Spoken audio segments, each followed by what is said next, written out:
چاہیے، ان کو معلوم ہے ہم کو کیا چاہیے۔ کون دیتا ہے؟ دینے کو منہ چاہیے، دینے والا ہے سچا۔ عید میلاد النبی اب شروع ہو گیا، پورے پاکستان میں بڑے بڑے مولویوں کی تصویریں نون لیگیوں کے ساتھ لگی ہیں، جشن عید میلاد النبی مبارک۔ کسی کی ماں کو گالی دے تو کیا ماں کو گالی دینے والے کے ساتھ تصویر لگاتا ہے؟ باپ کو گالی دینے والے کے ساتھ، خاندان کے بارے میں بات کرنے والے کے ساتھ، جو حضور کی ختم نبوت کے ڈاکو ہیں، نواز شریف کا مرزائی میرے بہن بھائی ہیں، اور ختم نبوت کو قیامت تک یہ ڈاکو رہنے ہیں۔ ڈکیتی تو ماری ہے نا اس نے، جن کا ان کو درد ہے فیض آباد کا، وہ تو رہے گا، بابا جی بتا گئے ہیں، اور قیامت تک رہے گا فیض آباد کا درد۔ بتائیں، ختم نبوت کے غداروں کے ساتھ تصویریں نہیں لگی ہوئی جشن عید میلاد النبی کی؟ ہمارے علاقے میں تو لگی ہوئی ہیں مولویوں، نون لیگیوں کے ساتھ۔ فرانس کے سفیر کو نہ نکالیں، آسیہ چوڑی کو چھوڑنے والا، ختم نبوت کا غدار جس کو خاتم النبیین پڑھنا بھی نہیں آیا، پہلا کلمہ بھی نہیں آیا، اس کے ساتھ بھی لوگوں کی تصویریں ہیں عید میلاد النبی میں؟ نہیں ہے۔ بتاؤ، اگر ماں کے گستاخ کے ساتھ تصویر نہیں لگاتے تو رسول اللہ کے گستاخوں کے یاروں کے ساتھ کیسے تصویر لگا کر تم عاشق رسول ہو؟ وہ کون سا میلاد ہے جس کے اندر تم ختم نبوت کے غداروں کے ساتھ تصویریں لگاؤ؟ فیصل آباد کے میں گیا، وہاں گھنٹہ گھر چوک ہے بازار کے درمیان، گھنٹہ گھر چوک کے ساتھ ایک بڑی خوبصورت میں نے دیکھی، میں نے کہا یار یہ مسجد ہے، کہتے یہ مرزائیوں کو ٹٹی خانہ بنا ہوا، مسلمان یہاں جمعہ پڑھتے ہیں۔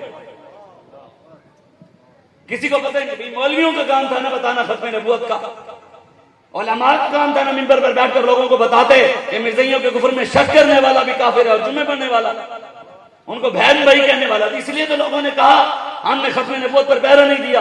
جن نے ختم نبوت پر پہرا دیا پیر سید میر علی شاہ، وہ گولڑے میں، اب وہاں گولڑے میں پیر میر علی شاہ کے دربار کے اوپر نور الحق قادری آیا وزیر، اس نے آ کر بیان کیا کہ مرزائیوں کے ساتھ بیٹھ کر ہمیں بات کرنی چاہیے۔ وہ کہتے کیا؟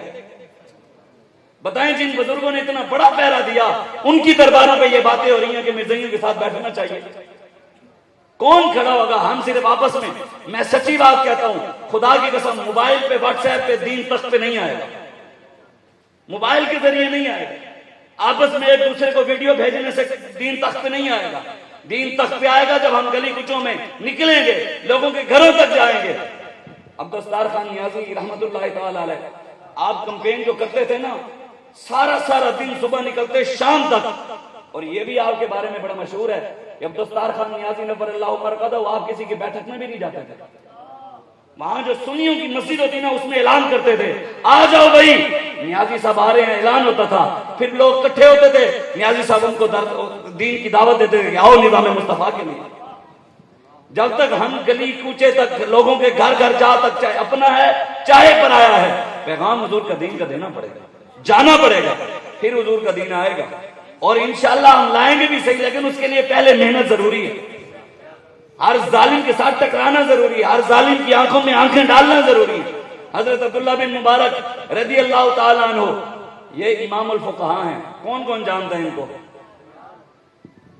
سبحان اللہ۔ اور عطاء اللہ سخیلوی کو سارے جانتے ہوں گے، ابرار الحق کو، کنجروں کو، کسی کنجری کا نام لے دو سب کو پتا ہوگا، نہیں پتا تو اپنے بزرگوں کا نہیں پتا بھی خالد بن ولید کون تھے، صلاح الدین ایوبی کون تھا، محمود غزنوی کون تھا، ٹیپو سلطان کون تھا، احمد شاہ ابدالی کون تھا، یوسف بن تاشفین کون تھا۔ جنہوں نے پڑھائی نیشنل مڈیلا ہو، جنہوں نے پڑھائی ایف اے میں مسٹر چپس ہو، ان کو کیا پتا طارق بن زیاد کون تھا، اس نے کشتیاں کیسے چلائی۔